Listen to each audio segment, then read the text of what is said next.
This is just 6. I am not perfect and I am human and I make mistakes. This is my sincere attempt to summarize the 6 juz of the Quran in a calm and gentle story format that is easy to listen to and easy to understand. I ask for patience and grace. The story continues as faith moves deeper into the heart and becomes more visible through action, restraint, and moral clarity. At this point, the message speaks to a community that is learning how to remain upright while living among temptation, pressure, and difference. God begins by addressing how believers should interact with those who mock or belittle faith. People are reminded not to sit comfortably with mockery or denial of truth because what surrounds the heart eventually shapes it. Faith is not fragile, but it must be protected. God reminds believers that everyone will return to Him and that final judgment belongs to Him alone.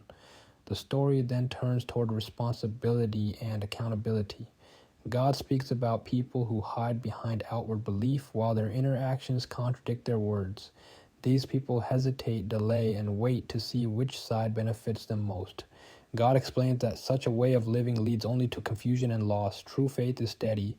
It does not shift based on fear or convenience.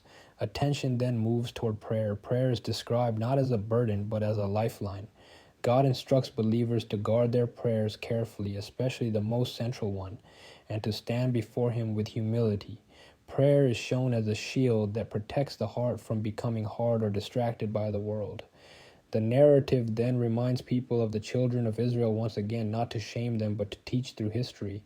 God recalls how covenants were made and broken, how messengers were rejected, and how warnings were ignored. These stories serve as mirrors. They ask the listener to reflect and ask whether they themselves are honoring what they have been given. God speaks about distortion of truth. Some people take words out of context or twist meanings to suit their desires. God condemns this behavior. Clearly, truth is not meant to be reshaped for comfort or power. It is meant to guide even when it challenges. The story then shifts to food laws and lawful living. God explains what is permitted and what is forbidden, emphasizing purity, self-control, and gratitude. These rules are not arbitrary. They are meant to protect both body and soul. God reassures people that He wants ease, not hardship, and that lawful enjoyment is part of gratitude. Attention then turns to justice once more. God commands believers to stand firmly for fairness, even when emotions are involved. Hatred toward others must not lead to injustice. Justice is described as closer to righteousness. This teaching reaches deep into the heart, reminding people that faith is not proven by who is loved or hated, but by how fairly one behaves. The juz then introduces a powerful reminder of God's authority. God explains that He holds dominion over the heavens and the earth. He gives life and causes death. No power exists independently of Him. This reminder brings humility and calm, placing human struggles into a wider perspective. The story moves into a discussion of loyalty and leadership. Believers are warned against giving their loyalty to systems or authorities that oppose truth and justice. Trust is sacred, and misplaced loyalty can damage faith. God reassures believers that true strength comes from relying on Him, not from compromising values. The narrative then addresses the reality of testing. God explains that believers will be tested through difficulty, loss, fear, and temptation. These tests are not signs of abandonment, they are means of purification and growth. Those who remain patient and sincere are promised reward and closeness to God. The story highlights repentance.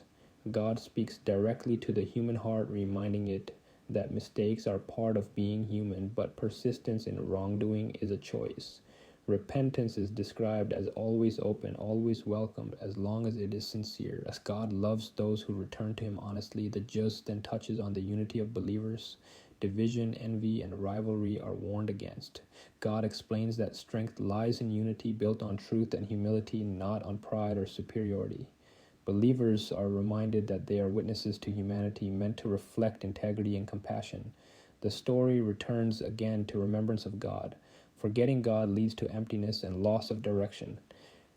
Remembering God brings peace and clarity. God reminds people that hearts find rest through remembrance, not through endless pursuit of the world. As the juz moves forward, God reminds people that guidance is a gift. Some accept it with gratitude, while others reject it out of arrogance. God explains that he does not wrong anyone. People wrong themselves by turning away after truth becomes clear. The narrative then emphasizes trust. Believe emphasizes trust. Believers are encouraged to place their trust fully in God while continuing to act responsibly. Trust is not passivity, it is effort combined with reliance. God reassures that he is sufficient for those who depend on him. The judge closes with a reminder of accountability. Every soul will stand alone before God. Titles, wealth, family, and status will not benefit anyone without sincerity and righteousness.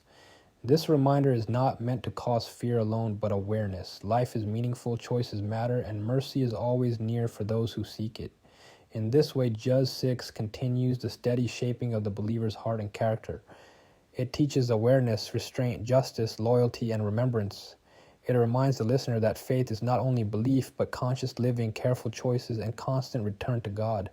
And it reassures the heart that through every test, every mistake, and every effort, God remains near, guiding those who sincerely seek him with patience, humility, and trust.